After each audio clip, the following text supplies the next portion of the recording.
Assalamu alaikum wa rahmatullahi wa barakatuh.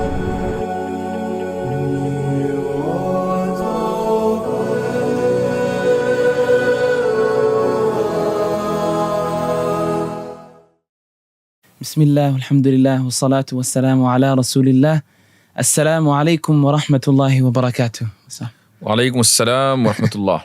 How are you doing, Musa? Alhamdulillah, very well. Alhamdulillah, alhamdulillah. And I hope the whole audience and everyone is doing well. Welcome back to our series Beyond Doubt. And this is the 7th episode. Alhamdulillah. So we have quite the questions to go for this program. And we just want to remind everyone before the program starts that please send in your questions, inshallah, through via WhatsApp or text message. You will see the number on your screen or in the description, as well as the email, inshallah. So feel free to send your questions and share the program with family and friends. And we hope that, inshallah, it's beneficial for all. Jazakumullahu khairan. So to start off the first question, Mufti Sahab, the first question is... We should also ask our audience to give us feedback about whether we should start taking live questions and live calls. Absolutely, absolutely. So if they say yes, then inshallah we'll think about it and we'll do something about it, inshallah. We'll make a setup and we'll probably use some software where we can accept their calls and we can answer questions live. Absolutely, absolutely. So we hope, inshallah, you guys leave the feedback, inshallah, in the comments, and we'll definitely, Mufti Sahab will read it, and inshallah, we'll all... And that way, if someone wants to come to debate, inshallah, he's also welcome. Mufti Sahab is always ready. He's always ready, inshallah. Yes. Inshallah. So our first, if we begin, Mufti Sahab, our first question, inshallah, is, Assalamu alaikum, how big of a sin is shaving your beard? Because there are a lot of Muslims who shave their beards. Bismillah ar-Rahman ar-Rahim. Alhamdulillahi Rabbil Alameen. Wassalatu wassalamu ala Sayyid al-Anbiya'i wal Mursaleen. Wa ala alihi wa sahbihi ajma'een amma ba'd. Sometimes people think that if an evil practice becomes very common in the society, it should be adopted by all or it should be considered normal. Normalization of sin is also a sin. So unfortunately, this is a very sad state of the ummah that a lot of men, not only they trim their beard, but they also shave it. Shaving beard is a kabira sin, is a big sin. If something is a big sin, you don't say how big, it's just big and that is enough. Though some people would disagree with my position and they would say that no, having beard is sunnah, and if somebody is shaving it, he is simply not following a sunnah, and not following a sunnah is not a kabira sin, is not a big sin. But in reality, if we look at the usulul fiqh, from the usulul fiqh position, we find that in the Quran and Sunnah, when an imperative command, a verb in an imperative command comes, so it is always for compulsion. So Rasulullah sallallahu alayhi wasallam says that wa'ful luha wa qassu shawarib, that leave your beard, meaning do not shave it. Wa'fu, and it is imperative command and it is for compulsion. Therefore, it is compulsory for men to have beard. So if somebody does not follow Rasulullah sallallahu alayhi wasallam's imperative command, it means he is violating what Rasulullah sallallahu alayhi wasallam commanded, and violation of his commands is a kabira sin. Definitely. So, inshallah, the second question is, I have read in the Quran tafsir, mafhum, what I read is that don't ask too much questions from your Nabi, and also that don't ask questions to your Nabi, sallallahu alaihi wasallam, which is revealed for you, will be disliked. I believe he's quoting an ayah of the Quran. And it says, if we want to ask some questions, we are not related to him, or we don't relay the questions to him. Should we ask them or not? This is the person asking. And the verse, and what about the verse? O you who believe, ask not about the things which, if made plain to you. It's the same verse that he already cited. Definitely. Yeah, it's a big misunderstanding. A lot of people think that, and especially non-Muslims or so-called ex-Muslims. They think that Islam does not like people asking questions from ulama. Why? Because the Quran prohibited Sahabah, the companions of Rasulullah sallallahu alaihi wasallam, from asking questions from Rasulullah sallallahu alaihi wasallam. And they use this funny term called dogma. So they say that the term dogma was actually being used for the Christian beliefs by the medieval scholars. So they started using the same term for the Islamic beliefs and Islamic aqaid. The fact of the matter is that Islam never prohibits people from asking questions. It encourages people to ask questions. If you have any doubt, you have any problem, you have any issue, you need to approach people of knowledge and you have to ask them. Sahaba radiyallahu anhum used to approach Rasulullah sallallahu alaihi wasallam for everything big or small. And they would ask him different questions. But sometime, obviously, Rasulullah sallallahu alaihi wasallam was a very busy individual. He was working day and night for the sake of this ummah. So many times people would ask Rasulullah sallallahu alaihi wasallam unnecessary questions that were not related to deen, questions that were not related to the reformation of society, maybe some personal questions that had nothing to do with Rasulullah sallallahu alaihi wasallam.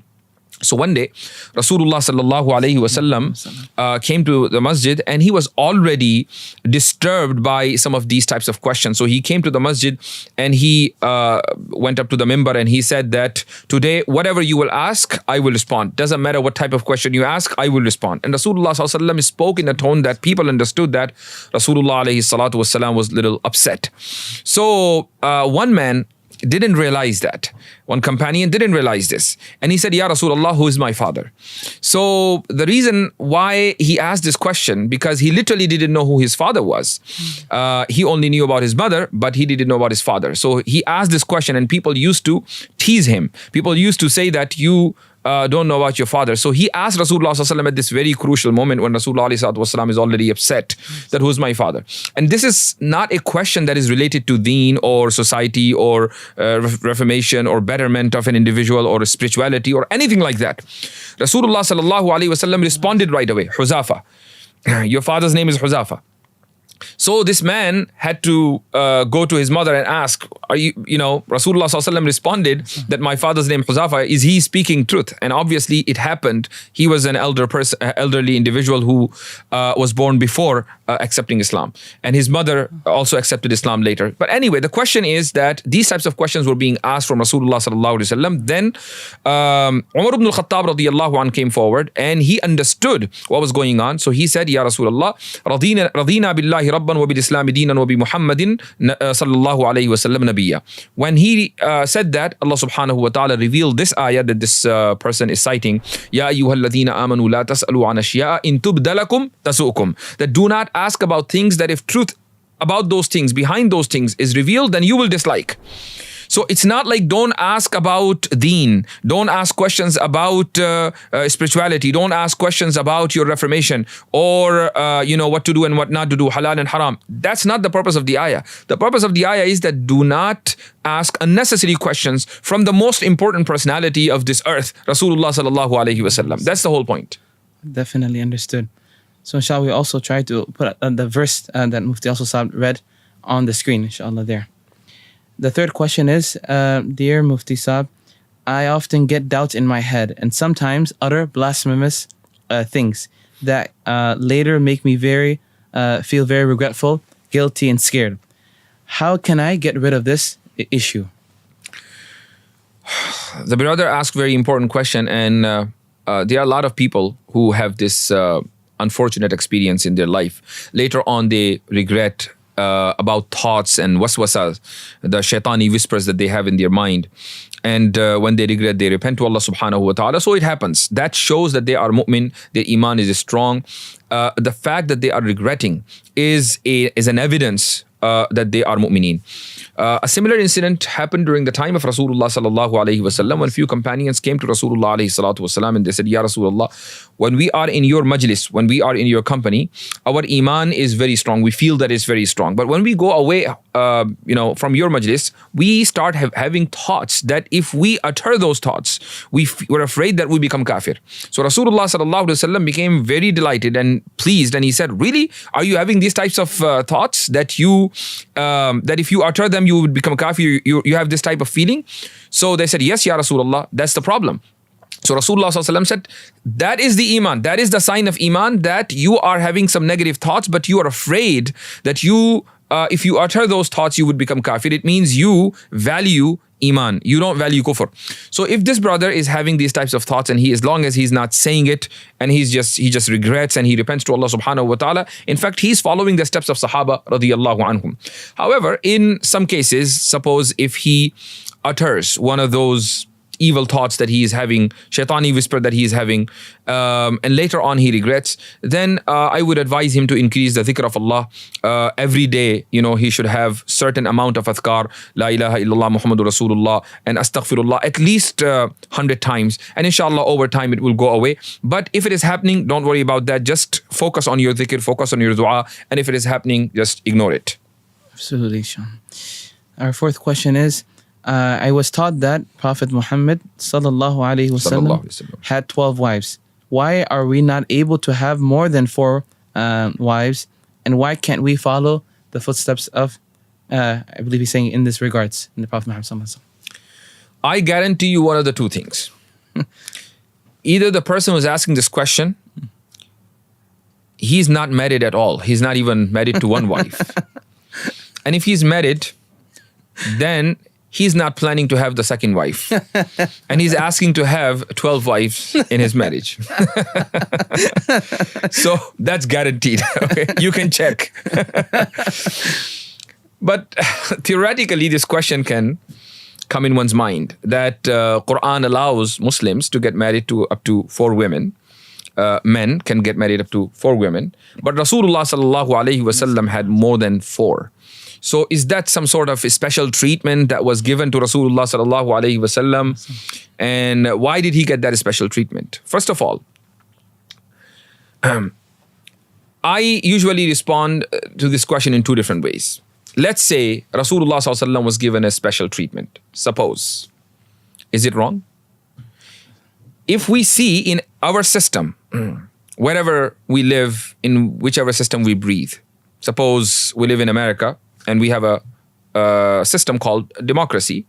And this system is headed by a person called the president.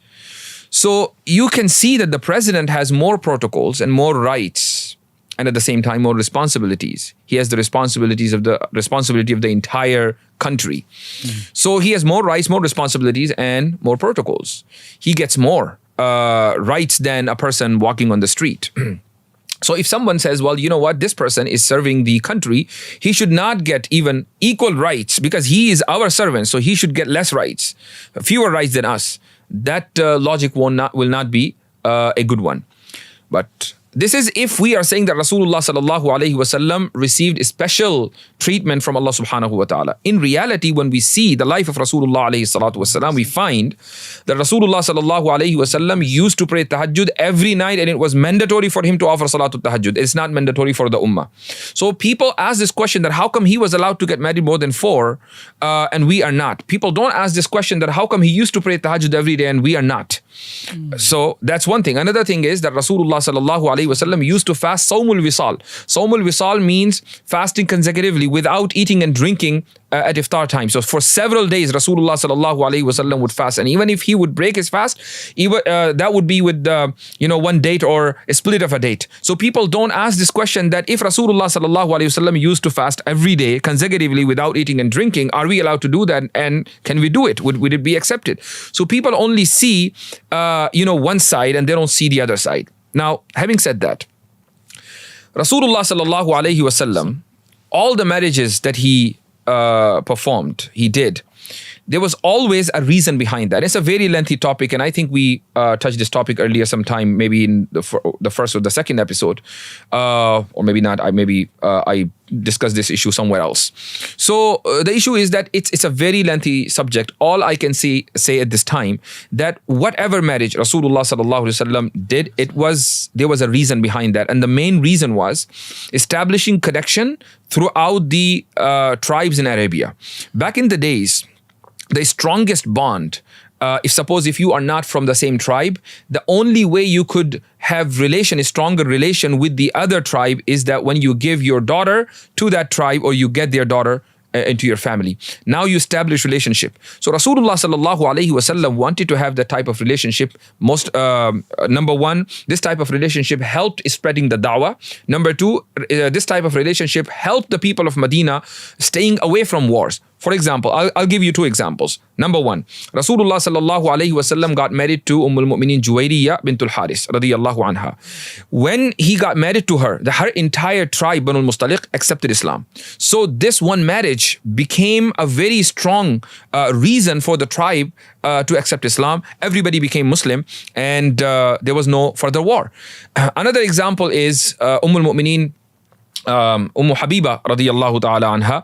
She was the daughter of Abu Sufyan. Rasulullah sallallahu alayhi wasallam got married to her when she returned from Habasha, and Abu Sufyan found out that my daughter is now married to Muhammad sallallahu alayhi wasallam, and at that time Abu Sufyan was the chief of Makkah.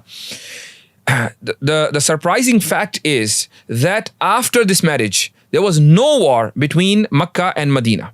The only thing is that Rasulullah sallallahu alaihi wasallam went to conquer the city of Makkah, and that's when the people of Makkah broke the treaty. But they never attacked Medina. So the people of Medina stayed safe as a result of this marriage with Habiba radiyallahu anha. There is another, you can say, Sayyida Mariya Qibtiyya radiyallahu anha. There is a difference of opinion among the scholars whether she was married to Rasulullah sallallahu alaihi wasallam or she was Rasulullah sallallahu alaihi wasallam's slave girl. I prefer the earlier position that she was married to Rasulullah sallallahu alaihi wasallam, and the proof is that Rasulullah alaihi salatu wasallam advised his ummah that when you go to Egypt, make sure that you treat its people well. Why? Because they are my in-laws.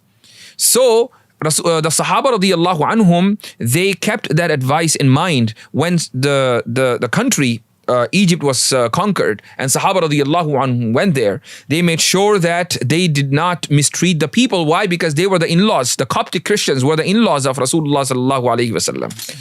So the point is that we get these types of benefits from multiple marriages of Rasulullah sallallahu alaihi wasallam. So that was the main reason. Today, people who want to get married up to 4, Islam does not demand from them that you can get married to a tribe only just to have some sort of political gain, or Islam does not command them that you are allowed to get married to the second wife or the third wife only if you are having some sort of social gain. No, you want to get married to 4 wives, you can. You don't want to have any political reasoning or social reasoning or anything like that, nothing. You don't have to do that. So common people can get married up to 4 women without any reason. Rasulullah sallallahu alaihi wasallam got married to all his wives. Behind each marriage, there was a reason. There was a divine reason. Allah subhanahu wa ta'ala directed him to get married, and that's why Rasulullah sallallahu alaihi wasallam got married to that Umm-al-Mu'mineen. For instance, Rasulullah alayhi salatu wasalam got married to Sayyida Aisha radiyallahu anha. Now, how did he know that I was supposed to get married to Sayyida Aisha? Because Rasulullah sallallahu alaihi wasallam saw Sayyida Aisha radiyallahu anha in his dream that he was going to get married to her. So it was, and the dreams of Anbiya alayhi salatu wasalam are also hujjah. They are true, 100% true. So Rasulullah sallallahu alaihi wasallam understood that he will be getting married to Sayyida Aisha radiyallahu anha, but he didn't know how. But Allah Azza wa Jal then made it possible. So the point is that there is a reason behind every marriage that Rasulullah sallallahu alaihi wasallam performed. So this question that how come we don't get to get married to that many women that Rasulullah sallallahu alaihi wasallam was able to get married to, this question is fundamentally wrong. Absolutely. And so just to ask Mufti Saab that, is it 12? I know he put the question 12 wives, but is there also a difference opinion on that? Yes. 9, 11, 12. There are different opinions, and it depends on whether the slave girls that Rasulullah sallallahu alaihi wasallam had were considered Umm-al-Mu'mineen, meaning his wives, or not. So that's why the number varies. Okay, Jazakumullahu khairan. All right, next question is, do we have to follow a madhab? And if so, is there a reason behind that? And what if someone has a good understanding of the Quran and Hadith? First of all, I don't know what is the meaning of good understanding of the Quran and Hadith, because any understanding of the Quran and Hadith is good understanding. So because no understanding is bad understanding. Suppose if you know Surah Al-Fatiha and you understand Surah Al-Fatiha, but that doesn't mean that you no longer have to follow any imam, or you don't have to follow any madhab just because you understand Surah Al-Fatiha. So it has to be properly defined. Why a person has to follow a madhab? Because he's ignorant. Your ignorance makes you follow a madhab. If you're not an ignorant one, okay, you are well-versed, you are well-read, you understand pretty much all the ayat of ahkam, and you have all the hadith of ahkam in your knowledge, and you know all the evidences from in one fiqhi position from all sides. If you have reached that level, yes, ahlan wa sahlan, you don't have to do taqleed, you don't have to follow any madhab.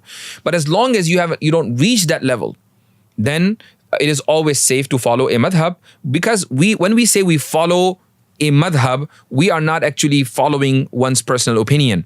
Suppose if one follows Imam Shafi'i rahimahullah, so he's not following Imam Shafi'i's personal position or his personal opinion. He's actually following Rasulullah sallallahu alaihi wasallam, and he's following the Quran and the Sunnah, but according to Imam Shafi'i rahimahullah's understanding, how he understood the Quran and Sunnah. If one follows Imam Malik, he's not following his personal opinion, he's actually following the Quran and Sunnah according to Imam Malik rahimahullah's understanding. The same goes with the Hanafi school. So when we follow a mazhab, we don't follow a personal opinion. Personal opinion does not matter in Islam. It doesn't have any value. So people need to understand that. This type of questions come many times that, why do we have to follow a madhab? Well, you have to follow a madhab because you're ignorant. If you're a mujtahid, no problem. Then you cannot follow a madhab. You have to do ijtihad because you're a mujtahid. Mm-hmm.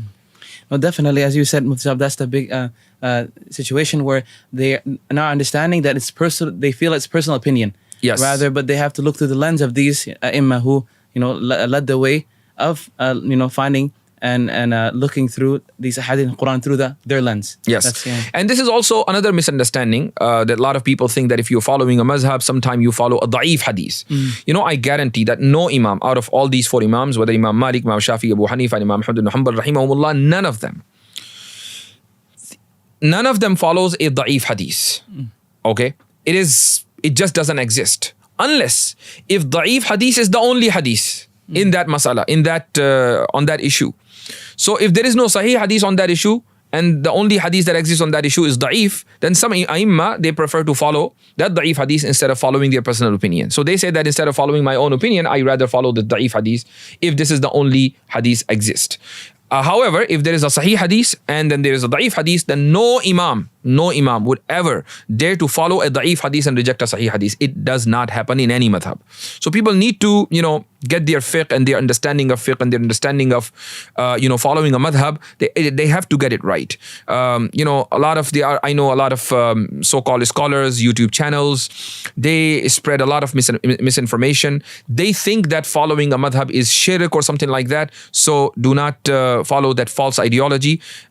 Yes, if you have enough knowledge, and I repeat, how much knowledge you need to have?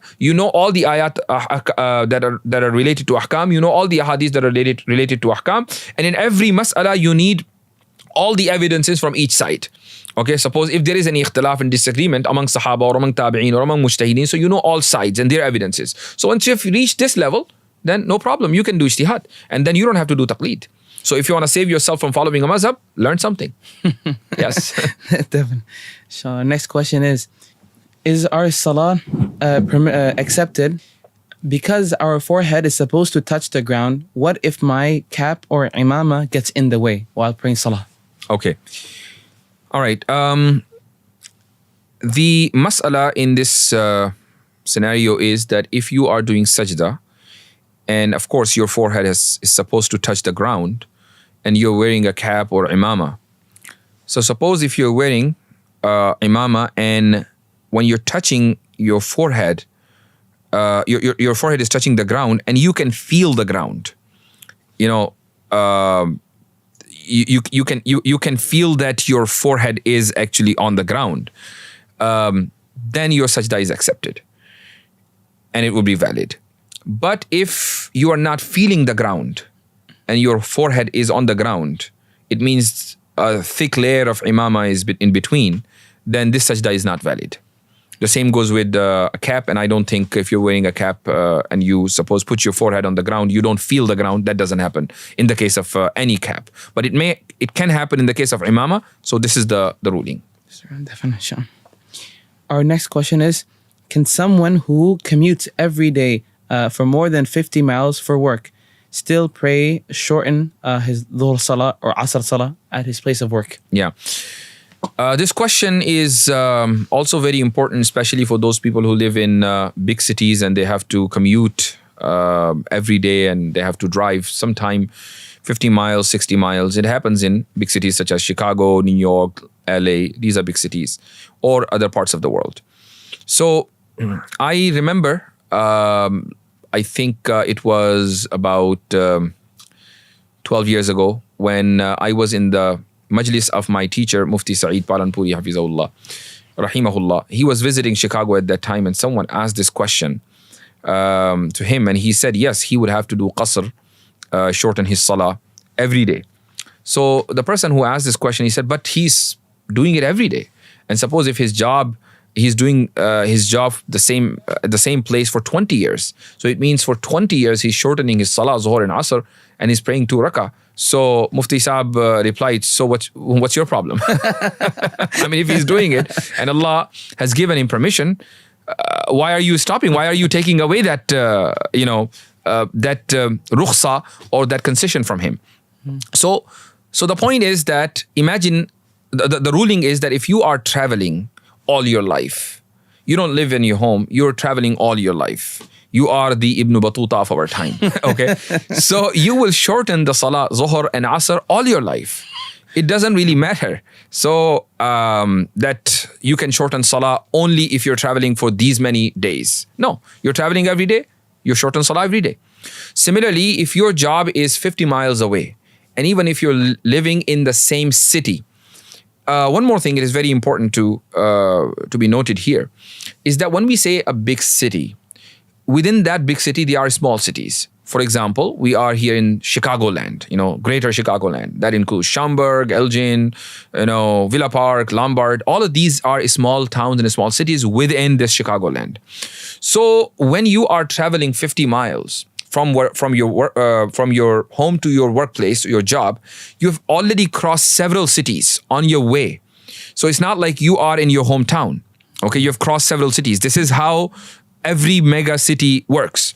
So as soon as you leave your city and you're traveling the distance of Shari'i travel, which is 48 miles, then you will have to shorten your Salah, Zuhr and Asr, even if you travel the same number of miles every day. It doesn't really matter. Our next question is, if Islam is truly a religion of peace and tolerance, then why does it allow killing those who leave Islam? Killing the apostates. Okay. Who said Islam is a religion of peace? I don't know why people say this. Do not make statements that you cannot defend. Islam is not a religion of peace. So Islam is a religion of violence? No. Just because Islam is not a religion of peace doesn't mean it's a religion of violence, because peace is a default condition of every system and every country. You are not defined by your default condition. Okay? You're not identified by your default condition. So every human is by default peaceful. Nobody is born violent, right? So do we say, mashallah, he's very peaceful? But everybody is peaceful. So when you define somebody by peace, you are not actually adding anything. You're not giving any new information. So Islam or any religion or any system in the world or any country should never be defined by peace. Yes, if they are intolerant, if they are violent, yes, that can be part of their definition. For example, if there is a religion or there is an ideology, there is a country that's very violent. Now you can say this country is violent. This country is anti-peace. This country is intolerant. This system is intolerant. So intolerance can be your identity, but peace shouldn't be your identity because that's your default position. Okay? So making such a statement that Islam is a religion of peace is fundamentally wrong. Having said that, this person is saying that if it is the religion of peace, first of all, it is not. It's the religion of discipline. So it has to teach its followers discipline. Okay, and sometime in order to teach discipline, you have to adopt things that can be classified as according to some violence. For example, you live in America, or someone lives in England, someone lives in India or Pakistan, or wherever you are in any country. You have to follow laws. And if you don't follow those laws, then those laws will be enforced on you. You break those laws, you violate those laws, you will be put in jail. And sometime in certain situations, life imprisonment or death penalty. So what is this death penalty? Why people are hanged until they die? Isn't that violence a form of violence? Yes, it is a form of violence, but this type of violence is very important. Why? Because the country, the system has to teach its citizens discipline. If there are no laws and there are no punishment, then people will become intolerant and they will start killing each other. So in order to keep peace, these laws have to be there and they have to be enforced. Similarly, Islam has many laws, and whether you agree or you disagree, that's a different case. But there are certain laws. One of those laws is the punishment of apostasy. Punishment of apostasy is a law in an Islamic country. It is not something that you see an apostate walking on the street and you kill him and saying that, Islam allows me to kill. No, Islam does not allow you to enforce any type of law individually. Okay, laws can be enforced only by the system, by the government, by the state. So suppose if a person lives in an Islamic state and he becomes apostate, he was a Muslim and now he becomes apostate. How do we know that he's an apostate? Because Islam or Iman is just between you and Allah. You believe in one Allah and that Allah exists and that Rasulullah ﷺ is messenger. You're a Muslim, you're a mu'min. Imagine if you don't believe that Allah exists, if you don't believe that Rasulullah ﷺ is his last messenger, if you don't believe that Allah exists, do we know that you don't believe? We will know only when you come out, when you openly speak, when you openly say that I don't believe in Allah, and you start propagating your ideology and you start advocating your belief. Then only we will find out that you are no longer a Muslim, you have become apostate because you're propagating apostasy in the society.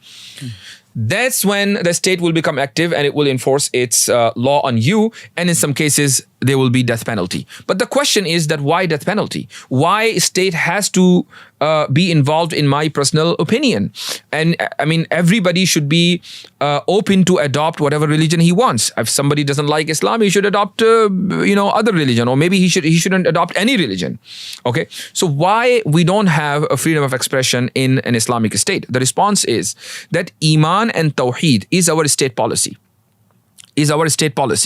When I say that, it means, imagine if you become active against the state policy, the state will become active against you. It will impose laws and many punishments on you because it does not want anybody to become active against its fundamental policy. For example, imagine we live in this place and suppose 100, 200 people get together tomorrow and we say that, we are tomorrow announcing that we will not be part of the union.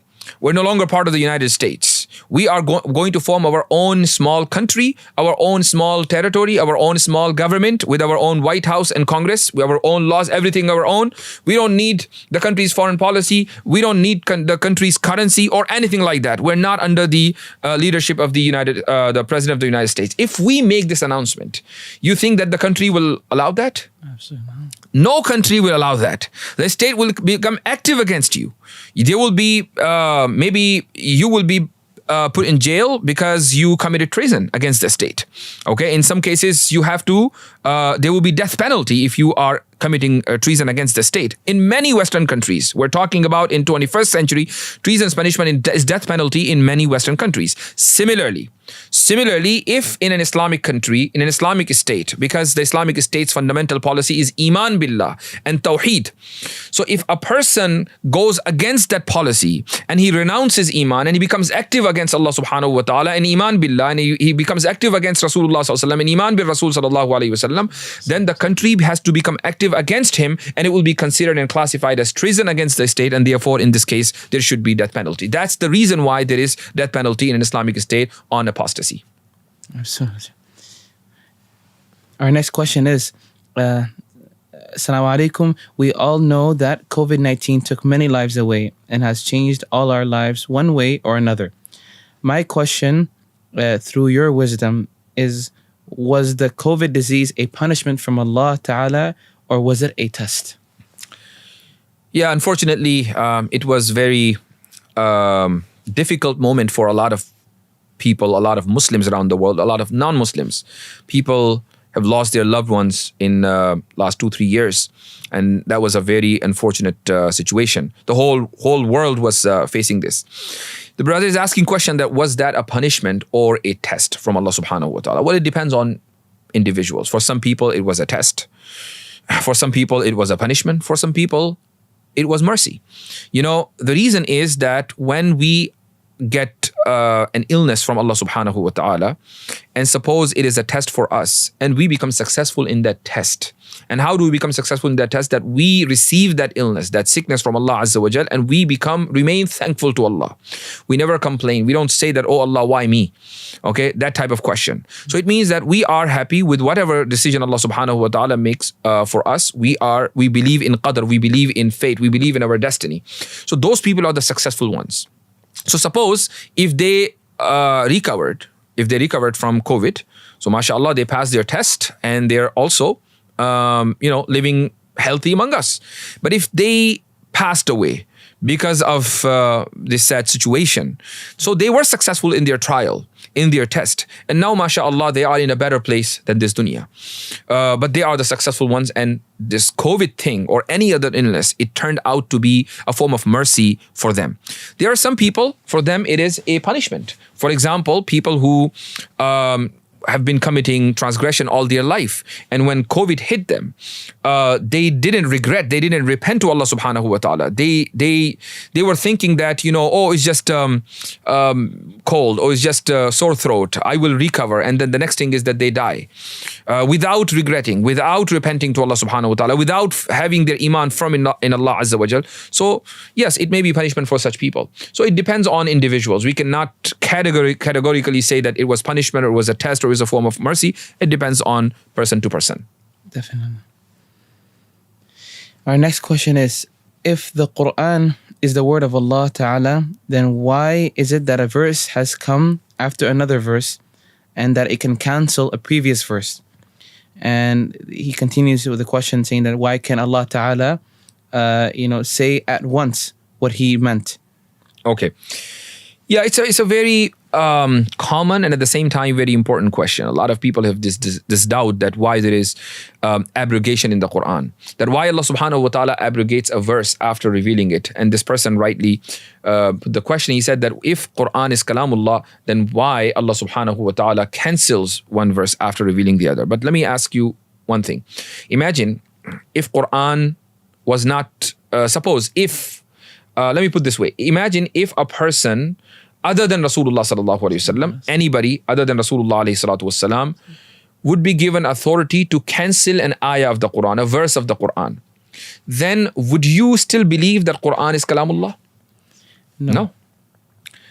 I mean, anybody walking on the street says tomorrow that, let's take out Surah Al-Baqarah, it's too long. It makes the life of a Hafiz in Ramadan very difficult. So let's take it out. So it means it is not kalamullah. If people are given authority to edit the Quran, to change whatever they like, and to update the Quran, so-called update the Quran according to the norms of our society today, according to the time that we're living in, that means this Quran is not from Allah subhanahu wa ta'ala. The fact that from the time of Rasulullah sallallahu alaihi wasallam's demise, it remained without any change. Nothing has changed since then. And nobody has any authority to make any change, even if it's minor, in the Quran. This fact is an evidence that Quran is kalamullah. Now, if Allah subhanahu wa ta'ala is the one who revealed the Quran, so he has all the authorities that if he wants to give you this ayah right now because he thinks that this ayah is suitable at this moment, and then he takes it back and gives you another ayah because he thinks or he knows that the second ayah is now suitable for you. So it's not that Allah subhanahu wa ta'ala's ilm or his knowledge is changing, or he made a mistake earlier and now he's right. Let me give you an example. It's a very common example. A lot of people give this example in their books when they talk about the concept of abrogation. Suppose that there is a doctor and he's a very expert person, physician in his field. So you go and he diagnoses a problem in you, and he prescribes some medicines. He knows that this medicine should be given to the patient for let's say 15 days. And after 15 days, the patient would need another medicine. So I will prescribe another medicine after 15 days. Now, when you go and visit the doctor after 15 days and now he's changing the medicine, would you challenge the authority of the doctor? And would you say, did you not know that you were going to give me this medicine after 15 days? So why did you not prescribe this medicine, the first day? You won't say this. Why? Because the doctor understands that your body needs the earlier medicine for 15 days. And after now your body accepted that medicine for 15 days, your body needs another medicine. And after 15 days, another medicine. So according to his knowledge, he is acting upon a strategy that is most suitable to your body. Why? Because he is a wise man. Allah subhanahu wa ta'ala is all wise. He's not only wise, he's all wise. He's al-Hakim, he's not only Hakim.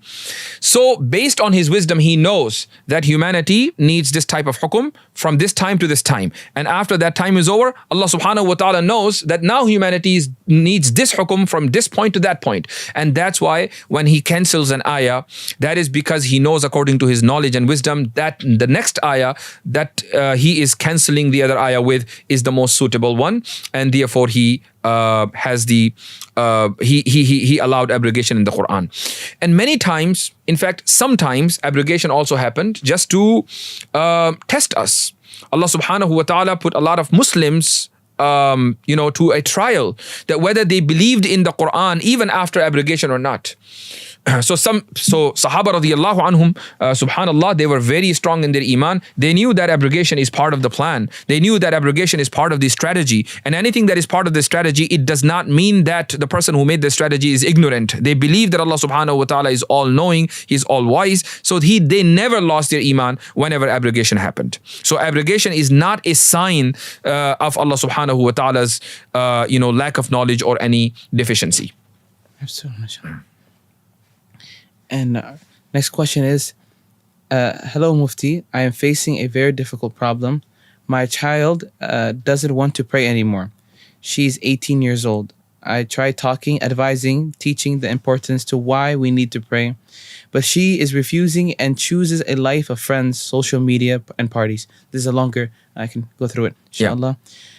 She wears the hijab most of the time when we go out to the public, but recently found out that she puts her pictures on social media without a hijab, and that she spends her days and nights messaging and talking to many boys.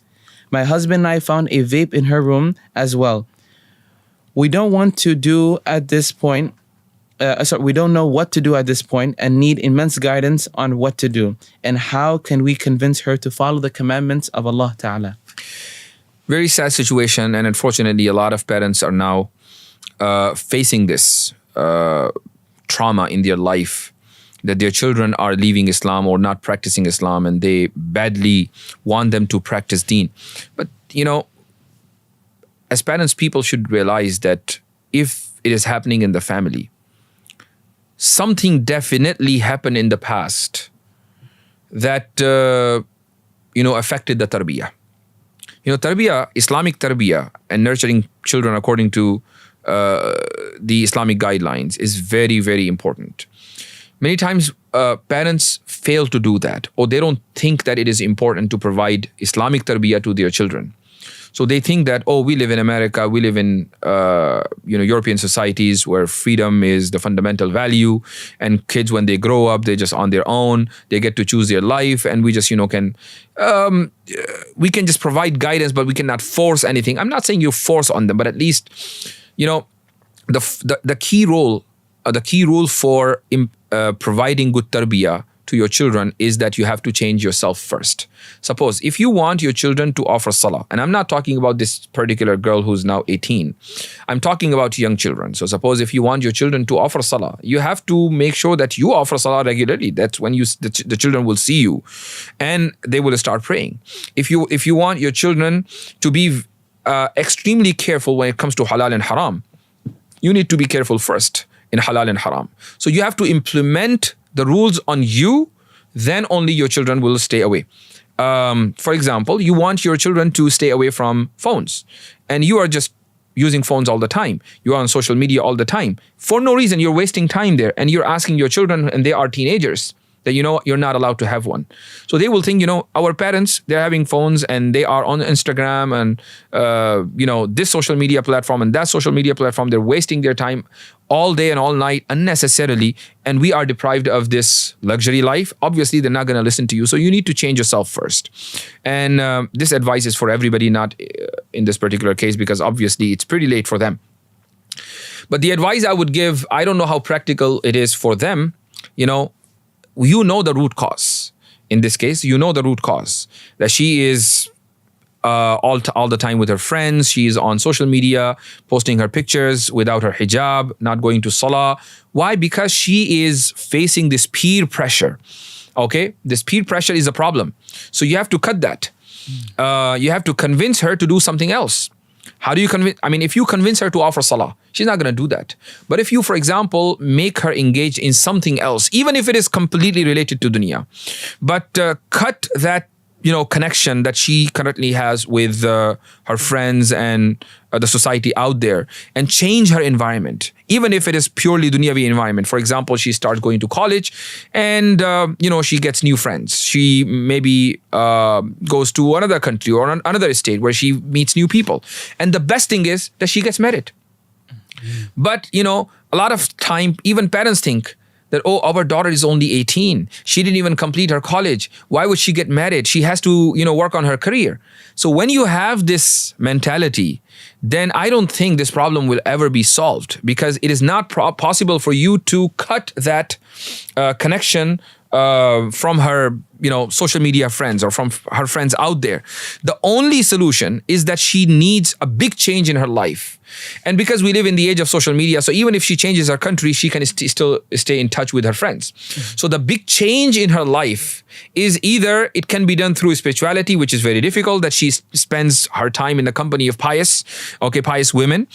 And it's very difficult, to convince her, or bring a massive change in her life by convincing her to get married. So if she gets married, it is possible that things will change, inshallah. Absolutely.